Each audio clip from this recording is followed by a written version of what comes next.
آئیے کتاب رحمت سورہ الکہف اٹھائیں۔ اللہ تعالیٰ نے ایک واقعہ بیان کیا ہے حضرت موسیٰ اور حضرت خضر علیہ السلام کا، کہ حضرت موسیٰ علیہ السلام عزم مصمم کر کے جب چلے تو اللہ فرماتا ہے کہ ہم نے حضرت موسیٰ علیہ السلام کو جس بندے کی نشانی بتائی تھی وہ بندہ ان کو وہاں مل گیا۔ سفید چادر اوڑے حضرت خضر علیہ السلام وہاں لیٹے ہوئے تھے، تو یہ جا کے ان کے پاس کھڑے ہو گئے کہ حضرت میں آپ کی خدمت میں اس لیے آیا ہوں کہ اللہ نے آپ کو جو خصوصی علم عطا کیے ہیں میں ان کو سیکھنے کی غرض سے آپ کی چوکھٹ پہ آیا ہوں۔ کہا تم میرے ساتھ صبر نہیں کر پاؤ گے، معاملے مشکل ہیں، سفر دشوار ہے، منزل کٹھن ہے، اور میرے معاملات ایسے ہیں کہ تم اعتراض کرو گے اس کے بغیر تم رہ نہیں سکتے۔ حضرت موسیٰ علیہ السلام نے کہا اگر اللہ نے چاہا تو آپ دیکھیں گے میں صبر کروں گا اور آپ کے کسی حکم کی کسی کام کی میں نافرمانی نہیں کروں گا، کسی کام کا انکار نہیں کروں گا۔ کہا کہ اچھا شرط یہ ہے کہ جو میں کروں اس پر تم اعتراض نہیں کرو گے، سوال نہیں کرو گے، یہاں تک کہ میں خود ہی نہ بتاؤں۔ تو کہا کہ یہ شرط ٹھہری، میں کوئی بات نہیں کروں گا۔ فانطلقا، دونوں چل پڑے، دریا کے پار جانا تھا۔ جو کشتی کا مالک تھا، کشتی بان تھا، وہ حضرت خضر علیہ السلام کو جانتا تھا تو اس نے کرایہ بھی نہیں لیا، لیکن جب کشتی پر سوار ہوئے تو عصا مار کے حضرت خضر علیہ السلام نے کشتی کا ایک پھٹا توڑ دیا۔ تو بے ساختہ حضرت موسیٰ علیہ السلام نے کہا آپ نے پھٹا توڑ دیا، یہ سارے ڈوب جائیں؟ کہا میں نے کہا تھا نا تم میرے کاموں پہ صبر نہیں کر پاؤ گے۔ تو حضرت موسیٰ کو یاد آیا، کہا میں بھول گیا تھا، اس پر مواخذہ نہ کیجیے۔ پھر دونوں چل پڑے۔ بچے کھیل رہے تھے، ایک خوبصورت لڑکا وہ بھی بچوں میں کھیل رہا تھا۔ حضرت خضر آگے بڑھے اور اس کی گردن مروڑ دی، اس کو قتل کر دیا۔ صاحب شریعت تھے حضرت موسیٰ علیہ السلام، نہ رہ سکے، پھر بول پڑے ایک جان کو بغیر کسی جان کے بدلے میں قتل کر دیا، اس نے گوایا کیا تھا ہمارا؟ آپ نے بہت ہی جو ہے وہ غلط کام کیا، یہ کام اچھا نہیں کیا آپ نے۔ کہا میں نے کہا نہیں تھا کہ تم میرے ساتھ صبر نہیں کر پاؤ گے۔ کہا ایک موقع اور دے دیجئے، اب اگر میں نے کوئی اعتراض اٹھایا تو پھر دوبارہ مجھے آپ اپنی صحبت میں نہ رکھیے، عذر تمام ہو جائے گا۔ پھر دونوں چل پڑے، یہاں تک کہ ایک بستی میں دونوں آئے تو آپ نے بستی والوں سے کہا کہ ہم مہمان ہیں، آپ ہماری مہمان نوازی کیجیے، کھانا کھلائیے۔ تو انہوں نے انکار کر دیا، کہا کہ ہم تو آپ کو بلایا نہیں ہے، آپ خود آئے ہیں، آپ اپنے کھانے کا خود انتظام کیجیے۔ گزر رہے تھے گلی سے تو ایک دیوار گرنا چاہ رہی تھی، تو جلدی سے اس دیوار کو مرمت کر دیا۔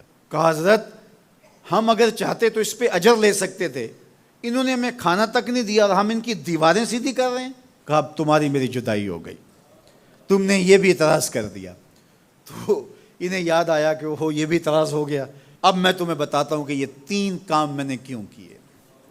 اللہ اکبر۔ اب سنیے، قرآن ہمیں بتاتا ہے کہ ظاہری علم بھی ہوتا ہے لیکن کوئی باطنی علم بھی ہوتا ہے۔ کہا وہ پہلی بات کشتی والی سنو، یہ 2 مسکین بچوں کی کشتی تھی، ان کے گھر کا چولہا اس کی کمائی سے جلتا تھا۔ دریا کنارے کنارے ایک ظالم بادشاہ رہا تھا جو لوگوں کی کشتیاں چھین رہا تھا، ہم نے تھوڑا سا عیب لگا دیا، وہ ٹوٹی کشتی چھوڑ کے چلا گیا۔ اب وہ تھوڑے سے پیسے لگا کے کشتی مرمت کرا لیں گے، گھر کا چولہا جلتا رہے گا، بتاؤ اچھا کیا یا برا کیا؟ کہا رہی بات اس بچے کی جس کو ہم نے قتل کیا، اس کے ماں باپ مومن تھے، نیک تھے، صالح تھے، بچے نے بڑا ہو کے بہت برا ہونا تھا، ہم نے اس کو قتل کر دیا، اللہ اس کے بدلے ان کو بہتر اولاد دے گا۔ علماء تفسیر نے لکھا ہے اس بچے کے بدلے میں اللہ نے ان والدین کو ایک بیٹی عطا کی جس کی نسل سے 70 نبی پیدا ہوئے۔ دیوار کی کہانی بھی سن لیجئے، یہ شہر کے 2 یتیم بچوں کی دیوار تھی اور اس کے نیچے ان کا خزانہ تھا اور ان کا باپ بڑا نیک تھا۔ خزانہ دیوار کے نیچے ہے، دیوار گرنا چاہ رہی ہے، کسی معمولی دھکے سے گر جاتی۔ 2 ہی صورتیں تھیں، یا وہ بچے خود اپنا خزانہ اٹھا لیتے یا لوگ اٹھا کے لے جاتے۔ لوگ اٹھا کے لے جاتے پھر بھی ہاتھ میں کچھ نہ آیا، اور اگر وہ خود اٹھا لیتے تو بچے ہیں، بچپنے کی وجہ سے وہ اس کو اڑا دیتے۔ تو ہم نے اس کے اوپر دیوار کھڑی کر دی، جب تک وہ اس قابل نہیں ہو جاتے کہ یہ خزانہ نکال کے اس کو صحیح مصرف پہ لگا سکیں، اتنی دیر تک دیوار گرے گی نہیں۔ اللہ اکبر۔ وہ کسی وجہ سے دیوار قائم رہے گی، اور جب وہ اس عمر کو پہنچ جائیں گے جس عمر میں وہ اس خزانے کو سنبھال سکیں گے تو پھر دیوار خود بخود گر جائے گی اور یہ خزانہ نکال کر کے اپنے کام پہ لے آئیں گے۔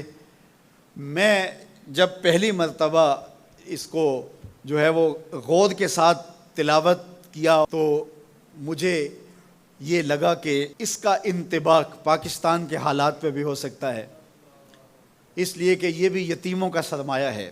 کتنے یتیم روتے بلکتے رہ گئے اور ان کے سر سے جو ہے وہ سائے اٹھ گئے اس وطن کے لیے، لیکن میرے مالک نے اس ملک کے خزانوں پر گہرے پہاڑ اور بڑی بڑی دیواریں کھڑی کر دی ہیں۔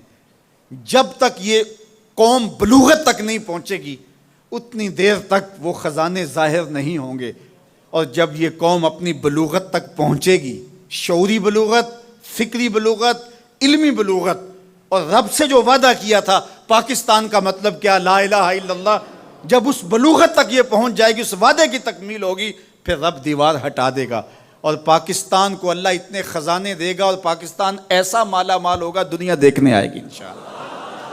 اس لیے رب نے دیواریں بنا کے رکھی۔ تمہارا باپ معین الدین چشتی بڑا نیک تھا، تمہارا باپ داتا گنج بخش علی حجویری بڑا نیک تھا، تمہارا باپ حضرت مجدد الف ثانی بڑا نیک تھا، ان کی وجہ سے میں دیواریں کھڑی کر رہا ہوں اور مضبوط حصار لگا رہا ہوں تمہارے خزانوں پر، اور وہ وقت آئے گا جب تم بلوغت کی عمر کو پہنچو گے، دیواریں ہٹ جائے گی اور تمہارا وطن زمانے پہ مہکتے پھول کی طرح اور چمکتے ستاروں کی طرح اور روشن آفتاب کی طرح چمکتا اور مہکتا دکھائی دے گا، اور زمانہ پاکستان دیکھنے آئے گا، پاکستان دنیا کی قیادت کرے گا انشاءاللہ۔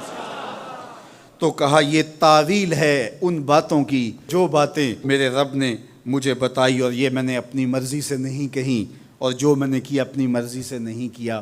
تو یہ باطنی باتیں ہیں، شاید یہ باطنی باتوں کے جوش میں یہ بات بھی میں کر گیا۔ وہ کیا کسی نے کہا تھا کہ بھری محفل میں ایک راز کی بات کہہ دی، بڑا بے ادب ہوں سزا چاہتا ہوں۔